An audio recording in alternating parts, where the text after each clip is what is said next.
علیکم، میرا نام ڈاکٹر ارشد کریم ہے۔ آپ کے سامنے میں حاضر ہوا ہوں بحوالہ پاکستان اسٹڈیز کورس کے۔ آج ہمارا آخری حصہ ہے اس کورس کا، اور اس کورس کو ہم نے دو حصے میں آج بانٹا ہوا ہے۔ ایک تو پچھلے لیکچر میں جو باقی حصہ رہ گیا تھا فارن پالیسی کا، اس سے تعلق ہے، ہم اسے آج کنٹینیو کریں گے، اور اس کے اختتام کے بعد ہم فائنل کنکلوژن آپ کے سامنے پیش کریں گے پاکستان کے فیوچرسٹک کنڈیشن پہ، پاکستان کے پورے مطالعے کے اوپر تبصرہ کرتے ہوئے کہ پاکستان کن حالات سے گزرتا ہوا اب کس حال میں ہے، اور آنے والے وقت میں پاکستان کے لیے کیا سوچا اور سمجھا جا سکتا ہے۔ ہمارا مطالعہ لہذا شروع ہوتا ہے پاکستان فارن پالیسی سے۔ آپ کو یاد ہوگا کہ ہم نے اختتام کیا تھا پچھلے لیکچر پہ 1971 تک کے لیے، جب بنگلہ دیش ملک بنا تھا، پاکستان دو حصے میں تقسیم ہو گیا تھا، جو وجہ بنی تھی ہندوستان پاکستان کی جنگ کی، اور اس کا بھی تعلق فارن پالیسی ہی سے تھا، لہٰذا ہم نے اس حصے تک پہ روک دیا تھا وقت کی پابندی کی وجہ سے۔ اور آج اب ہم ایک نئے پاکستان کا، وہ پاکستان جو کہ بنگلہ دیش کے علیحدہ ہونے کے بعد حصہ باقی بچا، جسے ہم اس وقت نئے پاکستان کے نام سے پکارتے تھے، اور بھٹو صاحب اس کے پہلے صدر ہوئے تھے۔ یحییٰ خان نے اقتدار ان کے ہاتھ میں دے دیا تھا، بھٹو صاحب چیف مارشل لا ایڈمنسٹریٹر اور پاکستان کے صدر نامزد ہوئے تھے، اور اس طرح پاکستان کی سیاست نے ایک نیا موڑ اپنایا، جس میں پاکستان کی فارن پالیسی کا حصہ بھی شامل ہے۔ لہذا بھٹو صاحب کے دور کا مطالعہ کرتے ہوئے پہلے آپ کو میں یہ یاد دلانا چاہتا ہوں کہ فارن پالیسی کے مطالعے کو جب میں نے شروع کیا تھا، میں نے آپ سے بتایا تھا کہ فارن پالیسی بنائے جانے کی بنیادی طور پہ تین وجہ ہوتی ہے۔ پہلی نیشنل سیکیورٹی، دوسری اکنامک پراسپیرٹی، اور تیسری to seek the highest prestige in the eyes of the world. تو پہلے نیشنل سیکیورٹی کو دیکھتے ہوئے ہی ہم نے پاکستان کی فارن پالیسی کا مطالعہ 1947 سے شروع کیا تھا، اور اسی حوالے سے ہم نے سارے تذکرے آپ کے سامنے پیش کیے تھے۔ پھر ہم نے اکنامک پراسپیرٹی کا سلسلہ شروع کیا تھا، اور زور ڈالا تھا ایوب خان کی فارن پالیسی پہ کہ انہوں نے کس طرح فارن پالیسی کی مدد سے اکنامک ڈیولپمنٹ پاکستان میں لایا تھا۔ پھر ہم نے ایوبی خان کے زمانے سے، اور خاص کر کے 1965 کی جنگ کے بعد جو پاکستان ایک ایسے حالات سے گزرا تھا کہ prestige of the eyes in the world میں شیکن ہو گیا تھا، اور اس کو ہم نے پھر ایگزامن کیا تھا۔ تو اب ہم ان تینوں نقطے کو سامنے رکھتے ہوئے بھٹو ایرا سے شروع کرتے ہیں کہ پاکستان کی فارن پالیسی کن کن حالات سے گزرتی رہی ہے۔ آپ کو یہ بھی یاد ہوگا کہ جب میں نے فارن پالیسی کی تھیوریٹیکل فریم ورک کا تھوڑا سا تذکرہ کیا تھا، تو میں نے بتایا تھا کہ فارن پالیسی ہمیشہ فلیکسیبل ہوتی ہے، تبدیل ہوتی رہتی ہے، اس میں ریجیڈیٹی نہیں ہوتی ہے، بدلتے ہوئے حالات کے ساتھ تعلقات میں تبدیلیاں آتی رہتی ہیں۔ بارہا ایسا بھی ہوتا ہے کہ بہت دوستی ہو جاتی ہے ایک ملک کے ساتھ، پھر ایسا بھی ہوتا ہے کہ وہ دوستی کم ہو جاتی ہے، پھر ایسا ہوتا ہے کہ پھر وہ دوستی بہت آگے بڑھ جاتی ہے۔ تو یہ فلیکسیبلٹی ہی بڑی اہمیت رکھتی ہے فارن پالیسی میکنگ میں۔ ان ساری چیزوں کے حوالے سے اگر بھٹو صاحب کے دور کے ہم تذکرے کو سامنے لائیں، تو ہم دیکھتے ہیں کہ بھٹو صاحب نے اپنا دور شروع کیا تھا بنیادی طور پہ ایک خاص قسم کی ان کی اپنی آئیڈیالوجیکل فریم ورک میں، جسے وہ اسلامک سوشلزم کے نام سے پکارتے تھے۔ بھٹو صاحب کا خواب تھا پاکستان میں ایک مضبوط جمہوریت قائم کرنا، اور ساتھ ساتھ ان کا خواب تھا کہ جو ہماری عوام ہے، جو غریب ہے، اور جو بہت تھک میجورٹی میں ہے، اس کے لیے جہاں تک ممکن ہو سکے مساوات حاصل کی جا سکے۔ لہٰذا یہ جو کانسیپٹ سوشلزم کا کانسیپٹ تھا پاکستان میں پہلی بار رونما ہوا تھا، جس کی ابتدا بھٹو صاحب نے کی تھی، لہٰذا ان کی فارن پالیسی میں بھی اسی کی جھلک نظر آنے لگی۔ یہ وہ دور تھا جب پاکستان آدھا پاکستان رہ گیا تھا، ہندوستان نے باضابطہ طور پہ پاکستان سے جنگ لڑ کے بنگلہ دیش کو علیحدہ کرایا تھا۔ ہندوستان بھی سوشلسٹ فلسفی کا ہی قائل رہا ہے، اور یہی وجہ تھی کہ ہمیشہ وہ شروع سے رشا کے قریب رہا تھا۔ ہم یہ بھی نہیں بھولتے کہ یہ وہ دور تھا جب کولڈ وار اپنی عروج پر تھی۔ امریکہ اور سوویت یونین کے درمیان بائی پولرزم گلوبل پالیٹکس پہ چھایا ہوا تھا۔ چائنا آگے رائز کر رہا تھا، ماؤ زیتونگ کا دور اپنی ہائٹ پر تھا چائنا میں، لہٰذا یہ فورسز رشیا کی، امریکہ کی اور چائنا کی بیک وقت یہ تینوں فورسز اپلائی ہو رہی تھیں گلوبل پالیٹکس پہ۔ آپ کو یہ بھی یاد ہوگا کہ جب ہم نے فارن پالیسی کا تذکرہ کیا تھا تو بتایا تھا کہ جیو پالیٹکس کے حوالے سے، سیاسی اور جغرافیائی حوالے سے پاکستان گلوب پر ایک بہت خاص اہمیت رکھتا ہے، اور ہمیشہ سے رکھتا رہا ہے اور آج بھی ہے۔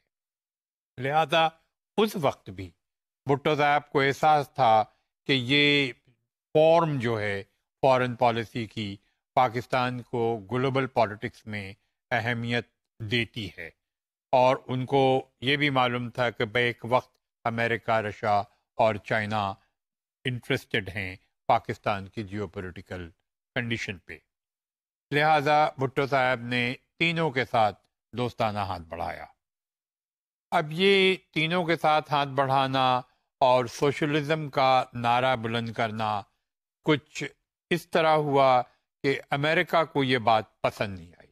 نیچرلی امریکہ کی اپنی فارن پالیسی تھی، امریکہ کا ورلڈ انٹرسٹ تھا، امریکہ بائی پولرزم میں ڈیپلی انوالو تھا، امریکہ رشیا کے ساتھ کئی جگہ انوالو تھا، اور وہ چلی آ رہی تھی گلوبل پالیٹکس میں ایسے مسائل، پناما کینال کا مسئلہ تھا، کیوبا کا مسئلہ تھا، سوئس کینال کا مسئلہ تھا، پیلسٹین کا مسئلہ تھا، کشمیر کا مسئلہ تھا۔ یہ سارے مسائل یہ یونائٹڈ نیشنز میں چھائے ہوئے تھے انفلوئنس میں امریکہ اور سوویت یونین کے، اور دوسری طرف چین آگے بڑھ رہا تھا۔ یہ بھی اتفاق کی بات تھی کہ چین کو اس وقت یونائٹڈ نیشنز میں ریکگنائز کر لیا گیا تھا، اور چائنا باضابطہ طور پہ یونائٹڈ نیشن کا پرماننٹ ممبر بھی بن گیا تھا سیکیورٹی کونسل میں۔ تو یہ چیزیں ساری کی ساری پاکستان سے اس طرح ریلیٹ ہوتی ہیں کہ بھٹو صاحب کے سوشلزم نے امریکہ کو کچھ ایک ایسا شش و پنج میں ڈال دیا کہ امریکہ پاکستان سے دور ہو گیا، اور اس طریقے سے پاکستان کی فارن پالیسی میں تبدیلی رونما نظر آئی۔ وہ اس طرح رونما نظر آئی کہ بھٹو صاحب پہ کھچاؤ پڑا، امریکہ کا دباؤ پڑا، اور ایک وقت ایسا آیا تھا کہ بھٹو صاحب نے اپنی تقریر میں یہاں تک کہہ دیا تھا کہ میں نے خود سنا ہے امریکہ کے حوالے سے کہ اس کا کہنا ہے بھٹو صاحب کے بارے میں کہ he is going with bag and baggages. یہ ان کا اپنا کوٹیشن ہے، اسٹیٹمنٹ تھا، جس سے واضح ہوتا ہے کہ بھٹو صاحب کو احساس ہو گیا تھا کہ امریکہ نہیں چاہتا کہ بھٹو صاحب پاکستان کی حکومت کے سربراہ رہیں۔ اور کہاں تک اندرونی بات فارن پالیسی سے ریلیٹڈ ہو سکتی ہے، یہ تو ریسرچ کی بات ہے، مگر یہ واضح ہوا کہ چند سالوں کے اندر ہی بھٹو صاحب کا ڈاؤن فال ہو گیا، اور بھٹو صاحب کے بعد پھر پاکستان میں مارشل لاء نافذ ہوا اور جنرل ضیاء کی حکومت سامنے آئی۔ تو اس طرح بھٹو صاحب کے دور کی فارن پالیسی ایک ایسی فارن پالیسی رہی جس میں سوشلزم کا مادہ بھی رہا اکنامک حوالے سے، اور اسلام کا میں مادہ رہا اسلامک سوشلزم کے حوالے سے، اور بھٹو صاحب خود انگلینڈ کے پڑھے ہوئے تھے، امریکہ کے پڑھے ہوئے تھے، کافی ایک زمانے میں انفلوئنس رہا تھا بھٹو صاحب کا امریکہ کا، اور بھٹو صاحب ہر لحاظ سے ایک وڈیرا تھے، وہ ارسٹوکریٹ تھے، مگر اپنے سوشلسٹک فلسفی کی وجہ سے ان میں ایک ڈائمنشن آیا تھا، اور اس ڈائمنشن کی غلط فہمی یا جس طریقے سے بھی اسے لیں، وہ امریکہ کے نظر میں ایک دوسرے زاویے کے سامنے کے ساتھ پیش ہوا، اور اس نتیجے میں پاکستان کی فارن پالیسی میں تبدیلی رونما ہوئی، ملکوں کے درمیان تعلقات کچھ ادھر ادھر ہوئے، بیلنس گڑبڑایا، امریکہ، چائنا اور رشیا کے لیے، اور بھٹو صاحب کو اپنی حکومت سے ہاتھ دھونا پڑا۔ پھر ہم آتے ہیں جنرل ضیاء کے دور میں۔ جنرل ضیاء کا دور شروع ہوتا ہے مارشل لاء سے۔ بھٹو صاحب کا تذکرہ ہم کر چکے ہیں نیشنل پالیٹکس میں، لہذا یہاں پہ ریپیٹ کرنے کی ضرورت نہیں ہے۔ جنرل ضیاء پر بھی ہم ایک کافی لمبی چوڑی گفتگو کر چکے ہیں، اس لیے یہاں پر میرے خیال میں ریپیٹ کرنے کی ضرورت نہیں ہے، علاوہ ازیں کہ یہ ابھی ہمارے لیے لازماً ہے کہ ہم فارن پالیسی ریلیٹڈ ان کے بارے میں گفتگو کریں۔ جب جنرل ضیاء کا دور شروع ہوتا ہے تو اس وقت حالات دنیا کے بدلنے لگتے ہیں، اور دنیا سے مراد ظاہر ہے کہ ہمارا خطہ ہے، کیونکہ ہم نہ تو پاناما کینال کی بات کر رہے ہیں، نہ سوئس کینال کی بات کر رہے ہیں، نہ پیلسٹین کی بات کر رہے ہیں، نہ مڈل ایسٹ کی بات کر رہے ہیں، ہم بات کر رہے ہیں ویسٹ ایشیا کی اور ساؤتھ ایشیا کی، جس خطے سے ہم بیلانگ کرتے ہیں۔ ایک بڑی تبدیلی رونما ہوتی ہے ہمارے خطے کے حوالے سے، اور وہ تھی کہ سوویت یونین داخل ہوتا ہے افغانستان میں۔ سوویت یونین کا داخلہ افغانستان میں چیلنج ہوتا ہے، اور وہ چیلنج کرتے ہیں مجاہدین، جو بعد میں طالبان کے نام سے پکارے جاتے ہیں۔ مجاہدین کو سپورٹ کرتا ہے پاکستان، اور پاکستان کے ساتھ سپورٹ کرتا ہے امریکہ۔ لہذا اس خطے میں ویسٹ ایشیا اور ساؤتھ ایشیا، افغانستان اور پاکستان، اور by polarism, Soviet union and the United States, یہ چاروں پھر ایک پیدا ہوتا ہے مومنٹم کہ امریکہ کا سپورٹ ہے مجاہدین کو، پاکستان میں مجاہدین کی ٹریننگ ہو رہی ہے، مجاہدین لڑ رہے ہیں کمیونسٹ ورلڈ سے، اور سلسلہ کیا ہے مجاہدین کا؟ اسلام ہے۔ تو کتنی چیزیں آ گئیں، اسلام، مجاہدین، کمیونزم، کیپٹلزم، اور جغرافیائی حالات پاکستان اینڈ افغانستان۔ تو یہ ایک ایسی سچویشن پیدا ہوتی ہے اس خطے میں جو کہ پورے خطے کو ہلا کے رکھ دیتی ہے، اور جس کا آفٹر ایفیکٹ اب نظر آ رہا ہے آج بھی۔ یہ جنگ جاری رہتی کافی عرصے تک، 9-10 سال۔ میں بتانا چاہ رہا تھا کہ جنگیں مختلف قسم سے لڑی گئی ہیں دنیا کی تاریخ میں، سمندری جنگ ہوئی ہے، ہوائی جہاز کی جنگ ہوئی ہے، یہاں تک کہ ایٹم بام کی جنگ ہوئی ہے ہیروشیما میں، پھر گوریلا وار مشہور و معروف لڑی گئی ہے ویتنام میں۔ یہ پہاڑی جنگ جو کہ افغانستان میں لڑی جا رہی تھی، نایاب جنگ تھی، نہ تو رشیا کو اس کا تجربہ، نہ امریکہ کو اس کا تجربہ ہے۔ تو ظاہر ہے کہ جو لوکلز تھے افغانی، جو کہ ہمیشہ سے آزاد رہے، اور جو ماہرین ہیں پہاڑوں پہ بالکل دوڑتے اور بھاگنے والی باتوں کے لیے، وہ بڑے آسانی سے مقابلہ کر رہے تھے اور گھسنے نہیں دے رہے تھے، اور رشیا ناکامیاب رہا 10 سال جنگ لڑ کے۔ اگر میں پرانی تاریخ پہ جاؤں تو انگریزوں نے بھی بڑی کوشش کی تھی افغانستان پہ قابض ہونے کی، نہیں ہو سکے تھے۔ تو یہ افغانستان کی جغرافیائی بڑی اہمیت ہے کہ اس کے اوپر قبضہ کرنا ان لوگوں کے لیے، ویسٹرن ورلڈ کے لیے، ہمیشہ مشکل رہا، اور اس کی زندہ 2 مثال تو موجود ہے، ایک برطانیہ کی اور دوسری سوویت یونین کی۔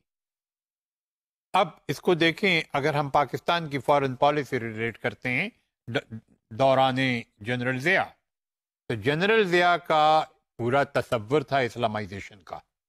تو جیسا کہ میں نے کہا کہ اسلام بھی اس میں شامل تھا، لہذا جنرل ضیاء کے لیے تو یہ کھلا میدان میدان جنگ نہیں بلکہ میدان جہاد ہوا، اور انہوں نے بھرپور سپورٹ کیا، اتنا سپورٹ کیا کہ پاکستان کے دروازے کو کھول دیا افغانستانیوں کے لیے، اور پاکستان میں ایک بڑی لمبی چوڑی تعداد میں امیگریشن ہوا افغانستانیوں کا، پھیل گئے۔ پاکستان کی پوری اندرونی حالات بگڑ گئی، کلیشنکوو آیا، اس کے بعد ڈرگس آئیں، اس کے بعد ایک دہشت آئی پاکستان میں، اور وہ دہشت پاکستان کی پالیٹکس کا حصہ بن گئی، جس کا خسارہ پاکستان اب تک اٹھا رہا ہے۔ تو یہ ضیاء کی فارن پالیسی نے پاکستان کو اس حوالے سے ڈیمیج کیا۔ تو پاکستان کی فارن پالیسی، اگر ہم اگلا قدم اٹھائیں، Afghanistan, Soviet union and Pakistan, تو ہم دیکھتے ہیں کہ پاکستان لامحالہ ملوث ہوا، نہ ہوتے ہوئے ملوث ہوا اس جنگ میں، اور جس کا نتیجہ بالکل نگیٹو ہو گیا، جو آگے چل کر کے ہم دیکھیں گے کہ افغانستان اور سوویت یونین کی جنگ کا نتیجہ پاکستان پہ کیا نکلا۔ اس وقت تو پاکستان نے خوب بڑھ چڑھ کر کے حصہ لیا، طالبان کو خوب سپورٹ کیا، امریکہ نے خوب پیسہ بھی دیا، اسلحہ بھی دیا، اور بن لادن بھی دیا ان اے وے، کہ بن لادن بھی اسی زمانے کا پروڈکشن تھا، جو کہ افغانستان میں پھولا پھلایا مدد سے، امریکہ کی مدد سے اور پاکستان کی مدد سے۔ تو پاکستان کی فارن پالیسی اتنی ڈیمیج ہوئی جنرل ضیاء کے زمانے میں، صرف اور صرف پروسیس آف اسلامائزیشن کی وجہ سے۔ پروسیس آف اسلامائزیشن کی پالیسی اگر انٹرنل پاکستان میں کنٹینیو ہوتی تو اچھی تھی، پاکستان کو ضرورت بھی تھی پاکستان کو آئیڈیالوجیکل اسٹیٹ بنانے کے لیے۔ Basically Pakistan is an ideological state, اور ضیاء کا تصور اس معاملے میں صحیح تھا کہ ہم مسلمانوں کو ضرورت تھی کہ ہم ریکگنائز کریں اپنے آپ کو، آئیڈینٹیفائی کریں اپنے آپ کو کہ مسلمان ہیں۔ ہم اسلام سے دور جا رہے تھے، اور اس میں کوئی شبہ نہیں ہے کہ ضیاء کا کنٹریبیوشن بہت اچھا تھا، مگر جب یہ قدم باہر نکلتا ہے تو اس کا رد عمل نگیٹو ہو گیا، اور وہ نگیٹیوٹی جو ہے وہ ہم آگے چل کے دیکھ رہے ہیں ابھی کہ کیا ہوتا ہے، کہ نگیٹیوٹی کیسے پھیلتی ہے، اس کا فارن پالیسی ضیاء کی کس طریقے سے باحوالہ پروسیس آف اسلامائزیشن کے افغانستان کا ساتھ دینے میں، افغانستان کے ساتھ جہادی معاملات میں پڑنے میں، مجاہدین یا طالبان کو بہت زیادہ ہوا دینے میں، جو کچھ بھی کیا پاکستان نے، اس کا رد عمل کیا ہوا۔ جنرل ضیاء سین سے ایک بیک غائب ہو جاتے ہیں، ہوائی جہاز کا ایکسیڈنٹ ہوتا ہے، اور وہ اللہ میاں کو پیارے ہو جاتے ہیں۔ پاکستان میں بحران مچ جاتا ہے، سیاسی ہنگامہ برپا ہوتا ہے، سول گورنمنٹ واپس آتی ہے، انتخاب ہوتا ہے، بے نظیر کے ہاتھ میں حکومت آتی ہے۔ اس وقت لگتا تو یہ تھا کہ بے نظیر اپنے والد کے کرزما کو لے کر کے آئی ہیں، اور پاکستان کے حالات میں کافی حد تک پولیٹیکل اسٹیبلٹی آئے گی، مگر ایسا ہو نہیں سکا، نہ ہی ان سے ہو سکا، نہ ہی ان کے جو سکسیسر تھے نواز شریف، ان سے ہو سکا۔ یہ کوئی 10 سال کا دور جو ہماری سول حکومت کا دور رہا ہے، بے نظیر کا اور نواز شریف کا، یہ فارن پالیسی کے حوالے سے کافی ویک رہا ہے۔ اس کی وجہ، بنیادی وجہ اس کی یہ تھی کہ یہ دونوں فارن پالیسی میں ناتجربہ کار تھے۔ بے نظیر کا ایکسپوجر بہت، ورلڈ ایکسپوجر بہت زیادہ تھا، مگر وہ عمر کے لحاظ سے بہت کم عمر تھیں، تجربے کے لحاظ سے تقریباً ناتجربہ کار تھیں، نہ تو ان کے پاس انتظامیہ کا تجربہ تھا، نہ وہ پولیٹیکل ایکسپیرینس رکھتی تھیں، پولیٹیکل ایجوکیشن کا تجربہ رکھتی تھیں. مثلا نہ تو وہ نیشنل اسمبلی کے ممبر رہی تھیں، نہ وہ سینٹ کی ممبر رہی تھیں، نہ وہ منسٹر رہی تھیں. تو انہوں نے کوئی ایسا عہدہ نہیں حاصل کیا تھا جس سے ان میں کچھ اسٹیبلٹی آتی، جسے ہم پولیٹیکل ایجوکیشن کا نام دیتے ہیں. تو she had absolute absence with political education, except that she had spent her life with her father. کہ جب شملہ کانفرنس ہوئی تھی اندرا گاندھی کے ساتھ بھٹو صاحب کی، تو بے نظیر ساتھ گئی تھیں، and she was a very young girl. تو انہوں نے ظاہر ہے کہ جو بھی گفتگو ہوئی ہوگی دو پرائم منسٹرز میں، اس سے وہ وابستہ نہیں رہی ہوں گی. اپنے والد کے ساتھ جب چائے پیا ہوگا تو گپ کیا ہوگا اندرا گاندھی کے ساتھ، مگر وہ گفتگو سرسری گفتگو اور وہ اندرونی گفتگو، دونوں میں زمین آسمان کا فرق ہوتا ہے. تو بے نظیر کے پاس فورن ایکسپوجر ہونے کے باوجود اس بات کی بہت بڑی کمی تھی کہ وہ ناتجربہ کار تھی. دوسری طرف نواز شریف چیف منسٹر رہے تھے کافی حد تک پنجاب کے، اور جنرل ضیاء کا بہت سپورٹ تھا ان کو. بٹ نواز شریف کے ساتھ فورن ایکسپوجر بالکل نہیں تھا.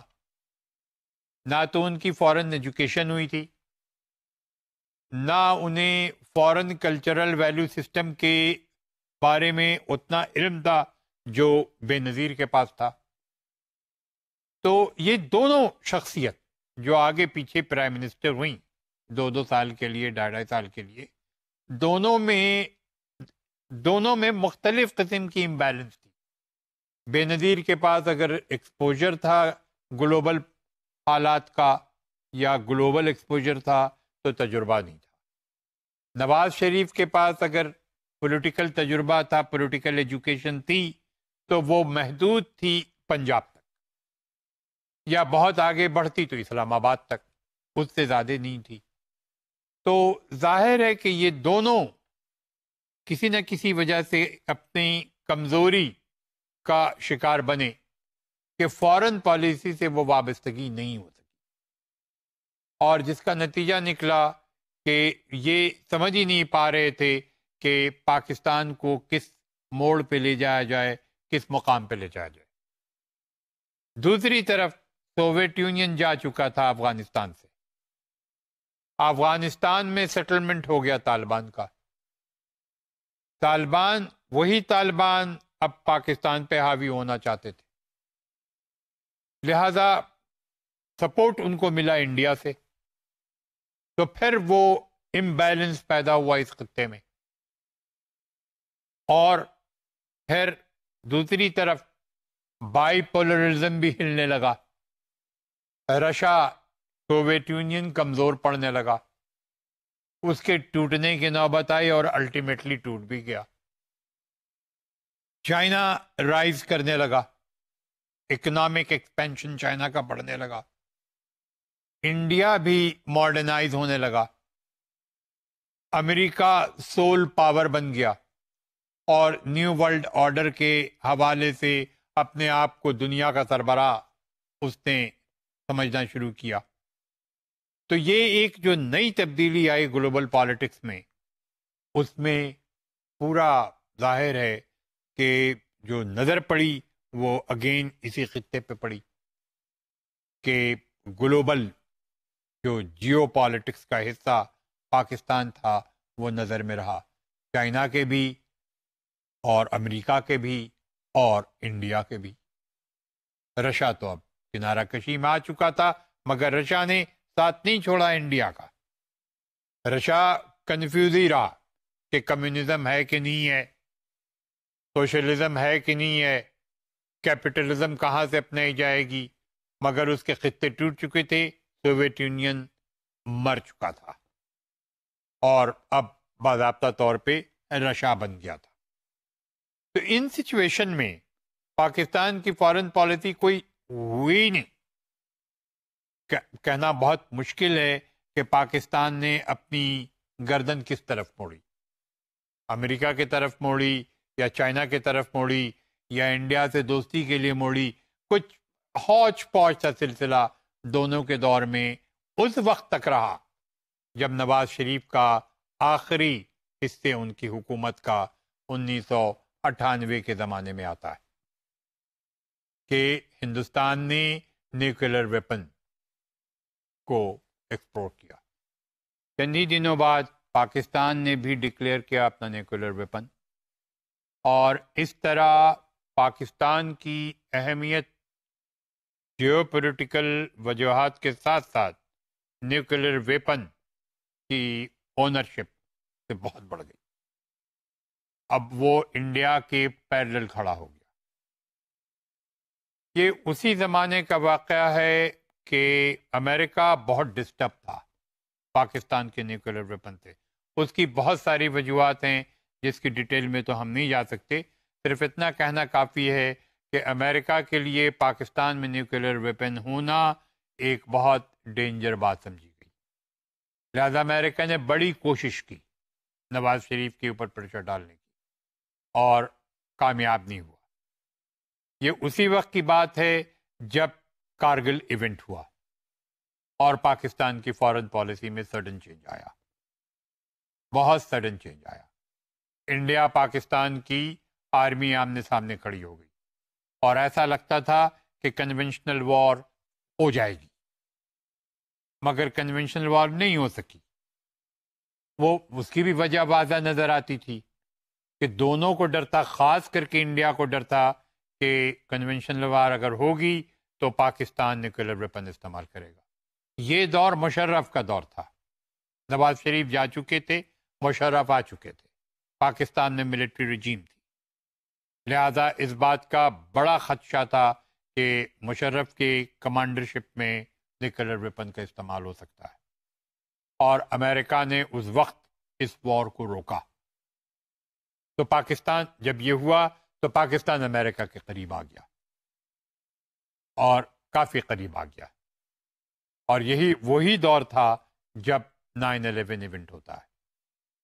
9/11 ایونٹ امریکہ کی تاریخ میں بے انتہا اہمیت رکھتا ہے اور گلوبل پالیٹکس میں بے انتہا اہمیت رکھتا ہے، کیونکہ یہ دور شروع ہوتا ہے ایک نئے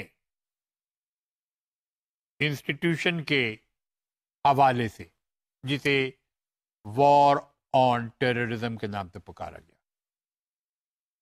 کہ ایک دہشت پھیل گئی دنیا میں ٹیررزم کی. کتابوں پہ کتابیں لکھی جانے لگیں ٹیررزم پہ. اور یہ وہی وقت تھا جب کہ امریکہ انوالو تھا عراق میں صدام حسین کے ساتھ.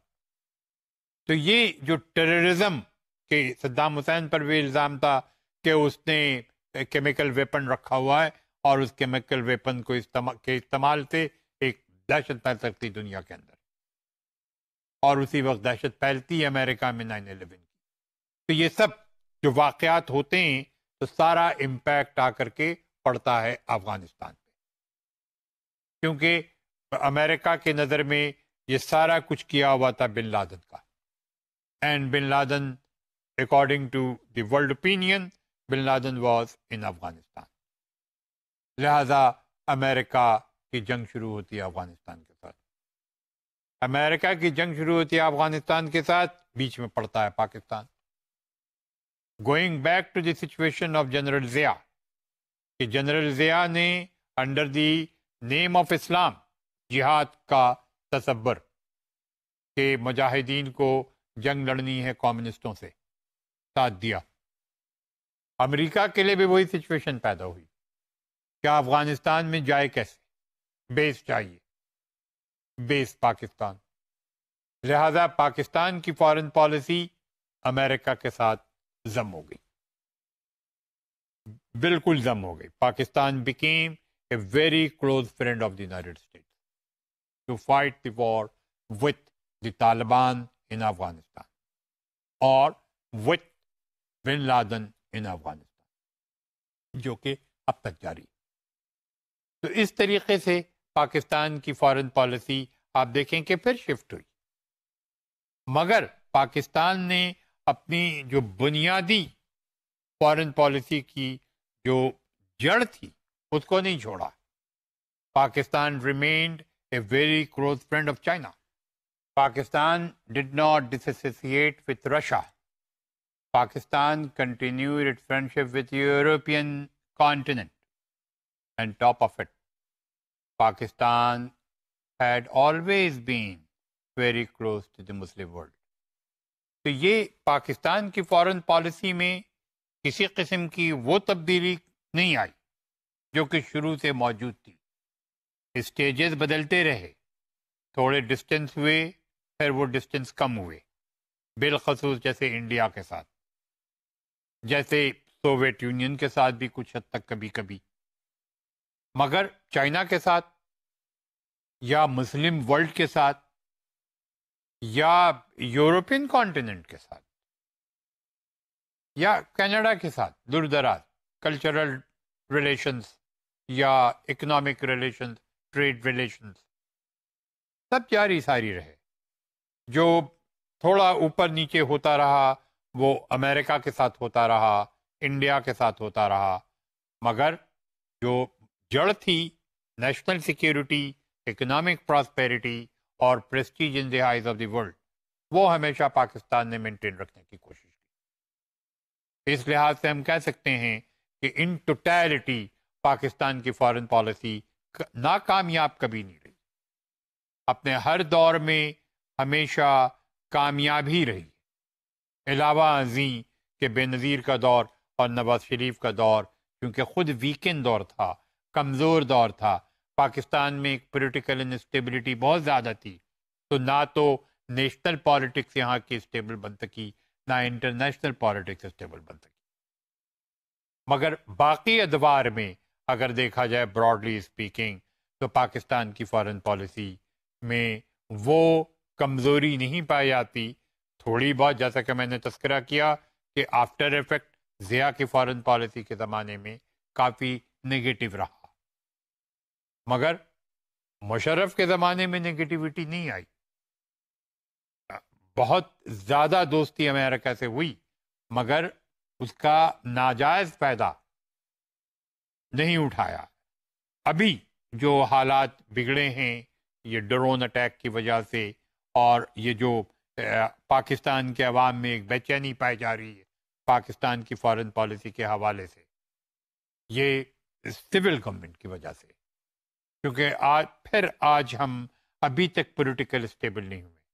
اور یہ بات قابل غور ثابت ہوتی ہے پاکستان کی تاریخ سے کہ اگر political stability, internal political stability نہیں ہوتی ہے تو اس کا آفٹر ایفیکٹ فارن پالیسی پر بھی پڑتا ہے، جو کہ پڑ رہا ہے. ان ساری چیزوں کو دیکھتے ہوئے پاکستان کی فارن پالیسی کا مطالعہ جو ہمیں آخری مقام پہ لایا ہے وہ ایک مشہور و معروف جاری سلسلہ ہے جسے ہم وار آن ٹیررزم کے نام سے پکارتے ہیں.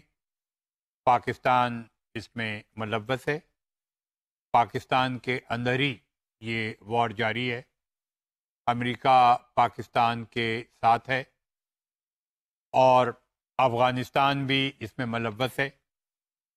لہٰذا پاکستان اس خطے میں، جیسا کہ ہم نے بتایا شروع سے آپ کو، ہمیشہ کی طرح ملوث ہے، بیچ میں پھنسا ہوا ہے. اور خاص کر کے جو بڑے پیمانے پہ آپ دیکھیں کہ ایران بھی کوشاں ہے نیوکلیر ویپن کے لیے، ایران سے امریکہ کے تعلقات اچھے نہیں ہیں، انڈیا بھی انٹرسٹڈ ہے اس وار آن ٹیررزم کے قصے میں اور خود بھی سرگرمیوں میں ملوث ہے. افغانستان تو ملوث ہے ہی، امریکہ باضابطہ طور پہ ملوث ہے. تو یہ ایران، افغانستان، انڈیا، یہ سارے بارڈر اسٹیٹ پاکستان کے، اور اوپر سے یونائٹڈ اسٹیٹ.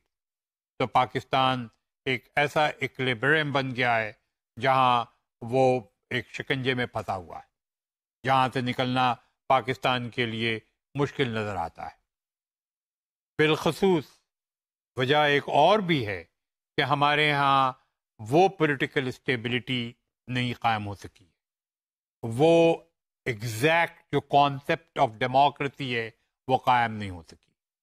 پاکستان کی پالیٹکس اب تک انسٹیبل ہے۔ ہمارے ہاں کولیشن گورنمنٹ ہے، کولیشن ٹوٹتی ہے، بنتی ہے، بگڑتی ہے، سلجھتی ہے، جس کا نتیجہ یہ ہے کہ آئے دن کچھ نہ کچھ ایسا سلسلہ آ جاتا ہے جس کی وجہ سے اسٹیبلٹی کے اوپر ایک مصیبت نازل ہوتی ہے۔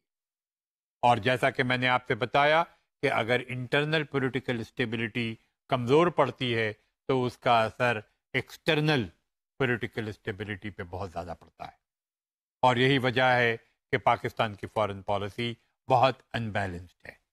یہ کہنا بہت مشکل ہے کہ پاکستان کی فارن پالیسی کس طرف جھکی ہوئی ہے اور کس طرف اٹھی ہوئی ہے، کس حد تک پاکستان کو چائنا سے فائدہ پہنچ سکتا ہے، کس حد تک امریکہ سے پاکستان کو فائدہ پہنچ سکتا ہے، کس حد تک پاکستان انڈیا کو چیلنج کر سکتا ہے، کس حد تک پاکستان ایران کے قریب جا سکتا ہے، وغیرہ وغیرہ۔ یہ ایسے سوالات ہیں جن کا جواب دینا میرے خیال میں اس لیے مشکل ہے کہ یہ ایک مکمل ریسرچ کا سوال ہے، اور یہ کہنا تو بہت آسان ہے کہ آنے والا دن بتائے گا۔ آنے والا دن تو بتائے گا، مگر جس حالات سے ہم گزر رہے ہیں وہ صرف یہ ضرور بتاتے ہیں ہمیں کہ جب تک پاکستان میں پولیٹیکل اسٹیبلٹی قائم نہیں ہو جاتی اس وقت تک پاکستان کی فارن پالیسی میں اسٹرینتھ آنا مشکل نظر آتا ہے۔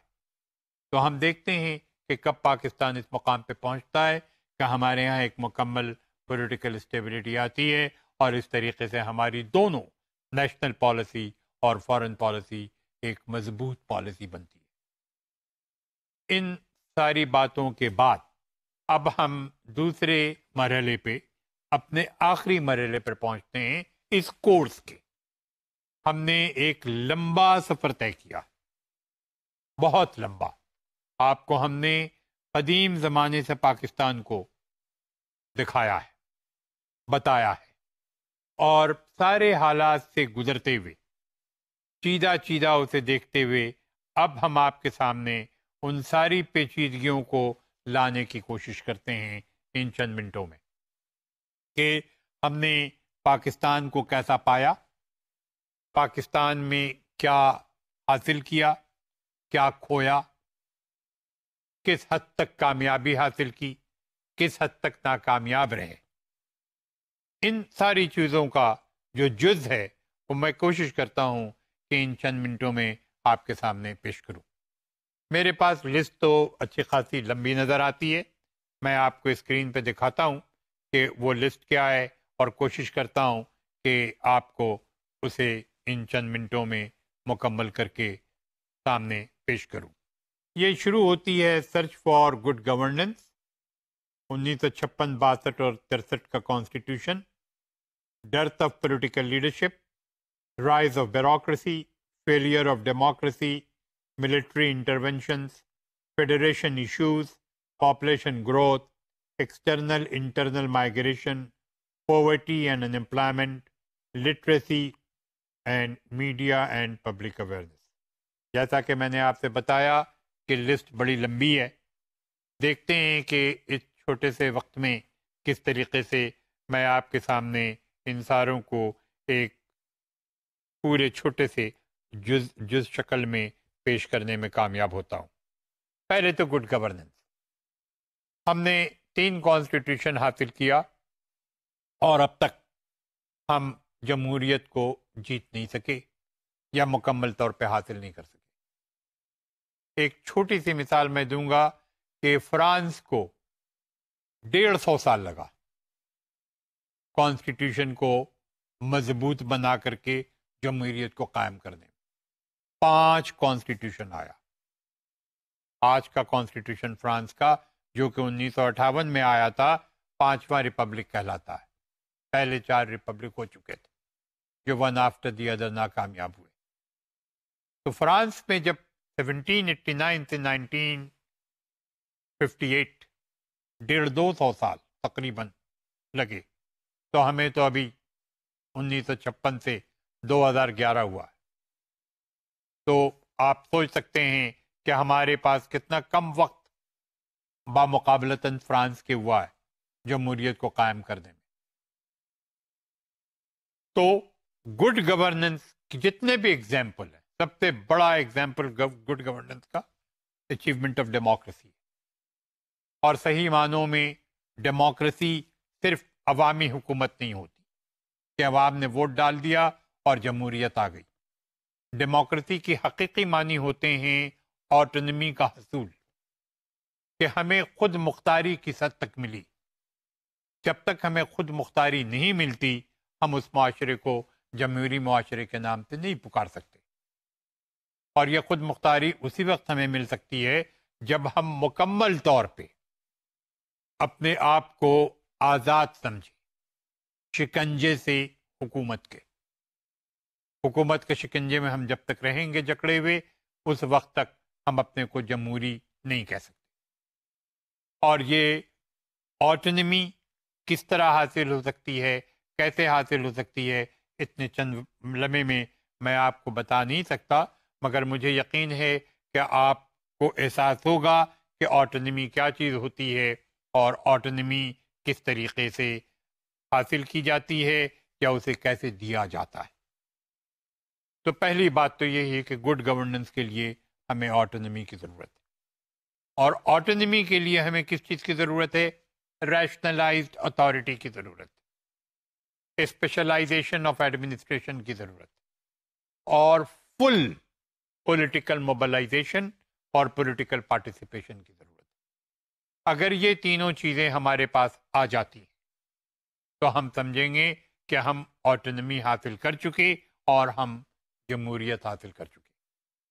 تو ان تینوں میں اگر امبیلنس ہے کہ اتھارٹی irrational ہے، ایڈمنسٹریشن انیکسپیرینسڈ ہے، اسپیشلائزڈ نہیں ہے، اور political mobilisation and political participation میں کمی ہے، تو پھر جمہوریت میں کمی. تو اس سے آگے میرے خیال میں گڈ گورننس کے بارے میں بتانے کی ضرورت نہیں رہتی، کیونکہ وقت ہمارے پاس بہت کم ہے. پھر ہے ڈرتھ آف پولیٹیکل لیڈرشپ. یہ بھی ایک بہت بڑی ٹریجڈی کہ پاکستان میں لیڈرشپ کا ڈرتھ رہا ہے. جب ہمیں ایک بہت اچھی لیڈرشپ ملی، بہت اچھی ملی، I think that Pakistan was very lucky to have an individual in the name of Mr. Zulfiqar Ali Bhutto. مگر بھٹو صاحب کی لیڈرشپ زیادہ دنوں لاسٹ نہیں کر سکی. اس کی بہت ساری وجوہات تھیں جس کا تذکرہ ہم کر چکے ہیں، لہذا یہاں پہ ضرورت نہیں ہے کہ میں اس کو ریپیٹ کروں. بہرحال جو کیرزما بھٹو صاحب میں تھا، جو مواقع بھٹو صاحب کو ملے تھے، اور جو بھٹو صاحب کرنا چاہتے تھے، اس میں ان کو یا تو موقع نہیں ملا یا ایک کے بعد دیگرے ان سے غلطیاں ہوتی گئیں. اس کا نتیجہ یہ ضرور نکلا کہ مارشل لاء آ گیا. اور دوسری بات ایک اور آئی، وہ یہ کہ ایوب خان کے دور میں جو بیوروکریٹائزیشن ہوا تھا پاکستان کا، کہ بیوروکریسی کو ایوب خان نے عروج پہ پہنچا دیا تھا، اتنا زیادہ کہ پاکستان ایڈمنسٹریٹو اسٹیٹ ہو گیا تھا. وہ بیوروکریسی بھٹو صاحب کے دور میں پولیٹیسائزڈ ہو گئی، لہذا بیوروکریسی کا ڈبل انفلوئنس ہو گیا. ایک تو ایڈمنسٹریٹولی مضبوط ایوب خان نے کیا تھا، دوسرے بھٹو صاحب نے اسے پولیٹیسائز کر دیا. تو پولیٹیکل اتھارٹی اور ایڈمنسٹریٹو اتھارٹی دونوں بیوروکریسی کو مل گئی. اس لیے اگر کہا جائے کہ پاکستان میں ایک رائز آف بیوروکریسی ہوا and Pakistan became more of a bureaucratic state even during the period of democracy in Pakistan, تو غلط نہیں ہوگا. پھر اس کے بعد ہم دیکھتے ہیں کہ ایک کے بعد دیگرے پاکستان شکار رہا ملٹری انوینشن کا. ذرا سا کچھ ہوا، ملٹری انٹرونشن ہو گیا کہ فوراً ملٹری ایسا لگتا تھا کہ بیرک سے تیار بیٹھی ہے، بجائے بارڈر پہ جانے کے اسلام آباد آنے کے لیے، اور ایسا 4 بار ہوا، بالخصوص ایوب خان، جنرل یحییٰ، جنرل ضیاء، جنرل مشرف، اور چاروں کے پاس چاروں دفعہ کوئی جسٹیفیکیشن نہیں تھا لیگیلٹی کا. ان کی حکومت لیجیٹیمائز حکومت تھی ہی نہیں، چاروں حکومتیں ڈی فیکٹو حکومت تھی. اگر فلاسفر تھامس ہابس کا کہنا مانا جائے کہ ڈی فیکٹو حکومت بھی لیگل حکومت ہوتی ہے کیونکہ اس کی ضرورت پڑتی، تو پھر اس طرح تو جسٹیفیکیشن ہو سکتا ہے. جیسا کہ میں نے پہلے بھی تذکرہ کیا تھا کہ بروہی صاحب نے لاز آف نیسیسٹی کے حوالے سے جنرل ضیاء کی حکومت کو لیجیٹیمائز کر دیا تھا. تو لیجیٹیمیسی کرائسس ہمارے یہاں رہا، ہمیشہ رہا لیجیٹیمیسی کرائسس، اور وہ لیجیٹیمیسی کرائسس ہی ابھرا ملٹری انٹرونشن سے. اور جب ملٹری آتی ہے تو ملٹری کے آنے کی وجہ سے وہ جو میں نے تذکرہ کیا آٹونومی کا، وہ تو ختم ہو جاتی، مدھم نہیں پڑتی، ختم ہو جاتی. تو ہمارے ہاں ملٹری انٹرونشن کی وجہ سے ڈکٹیٹوریل اتھارٹیز کا عروج ہوا، اور یہ ڈکٹیٹوریل اتھارٹی کا عروج نقصان کسے پہنچا رہا ہے؟ جو میں نے آپ سے بتایا، ریشنلائز اتھارٹی کو، کہ ہمارے ہاں اتھارٹی کبھی ریشنلائز ہوئی نہیں، ہمیشہ ارریشنل رہی، اور جتنا زیادہ ارریشنل رہے گی اتنا زیادہ جمہوریت کو نقصان پہنچے گا، وہ ڈیمیج ہوتے رہے گی، اور اس طرح ہمارے ہاں جمہوریت ڈیمیج ہوتی رہی. اس کے بعد ہم دیکھتے ہیں کہ فیڈریشن کا ایشوز پاکستان میں شروع سے رہا. پاکستان بنیادی طور پہ پلورلسٹک کلچرل سوسائٹی ہے. ہم ڈیوائیڈڈ ہیں ریجنلزم میں، ہم ڈیوائیڈڈ ہیں پیروکیلیزم میں، ہم ڈیوائیڈڈ ہیں لنگوسٹیکلی، یہاں تک کہ ہم ڈیوائیڈڈ ہیں اگر ہم کہیں کہ سیکٹیرین لیول میں. تو ہمارے ہاں بہت ڈویژن ہے، ہمارے ہاں اربن رورل ڈویژن ہے، ہمارے ہاں اکنامک ڈویژن ہے کلاس کا، تو کاسٹ سسٹم کا سوشل ڈویژن ہے. تو ہم socially, culturally, politically, regionally, religiously ہر طرح سے ڈیوائیڈڈ ہے. اب اس ڈویژنس میں جو اثر پڑتا ہے وہ فیڈریشن پہ پڑتا ہے، اور پڑتا رہا اور پڑ رہا ہے.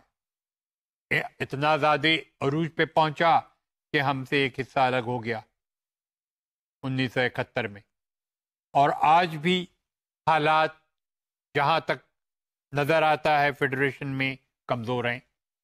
ہم نے پروونشل آٹونومی کو اڈاپٹ کیا ہے، ابھی تک ہم سیٹل نہیں ہوئے اس معاملے میں.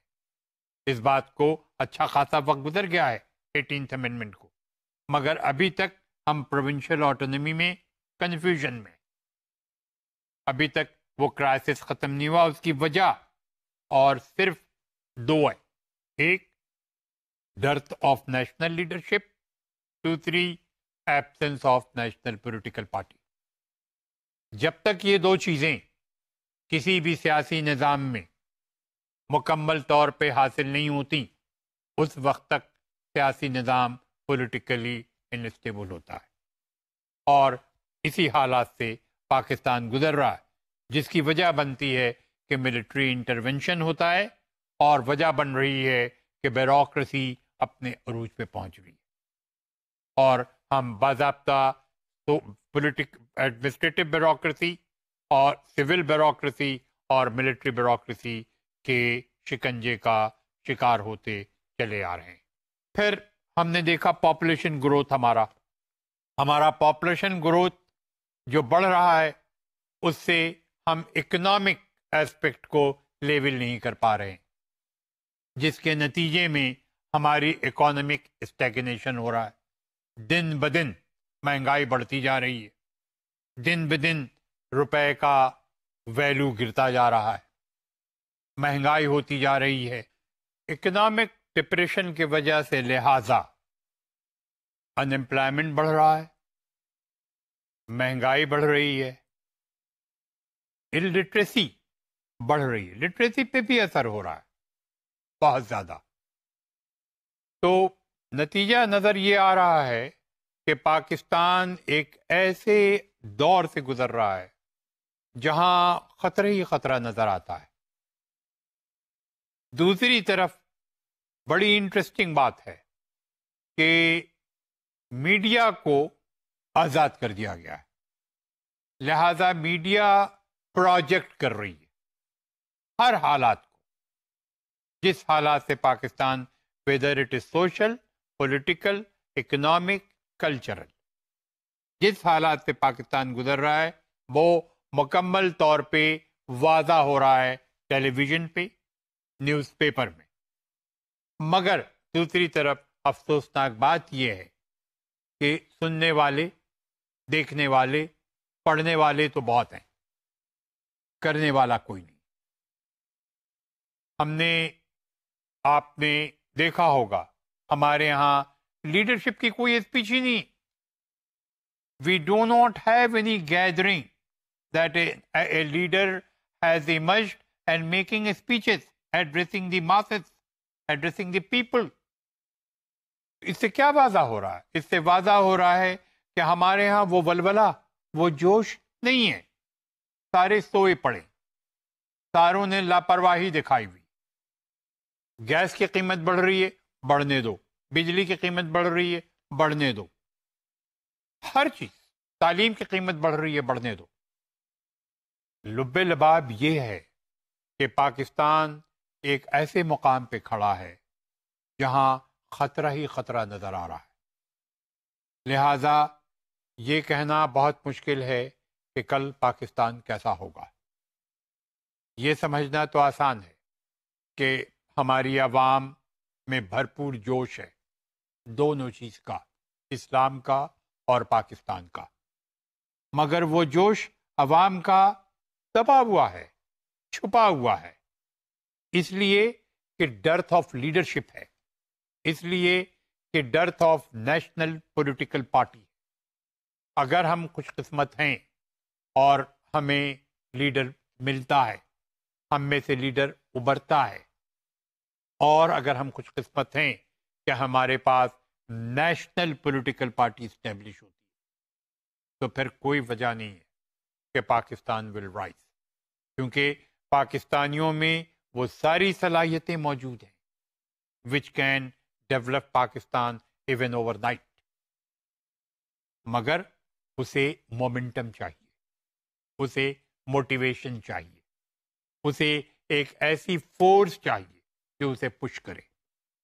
اب صرف ہم یہی کہہ سکتے ہیں کہ دیکھیے وہ فورس کب سامنے آتی ہے، وہ مومنٹم کب سامنے آتا ہے، وہ موٹیویشن کب ابھرتا ہے. اسی انتظار میں ہمیں بیٹھے رہنا ہے اور ہمیں دیکھتے رہنا ہے. لہٰذا میں یہ نہیں کہتا کہ Pakistan is a fail state. No it is not. The failure lies with the leadership, the failure lies with the national absence of national political party. اور اگر جیسا کہ میں نے کہا کہ if we have rationalized authority, if we have a specialization of administration, and if we have political mobilization and political participation to the fullest extent, there is no reason that we will not create a very strong, stable Pakistan. ہمارا مطالعہ یہاں پر ختم ہوتا ہے. سوالات تو بہت اٹھے ہوں گے آپ کے دماغ میں، آپ کے دل میں، آپ کے خیالات میں. میں جواب دینے کو تیار ہوں. اگر موقع ملے گا تو انشاءاللہ پھر حاضر ہوں گا. آپ سے اجازت چاہتا ہوں. بہت بہت شکریہ. پاکستان پائندہ باد. خدا حافظ.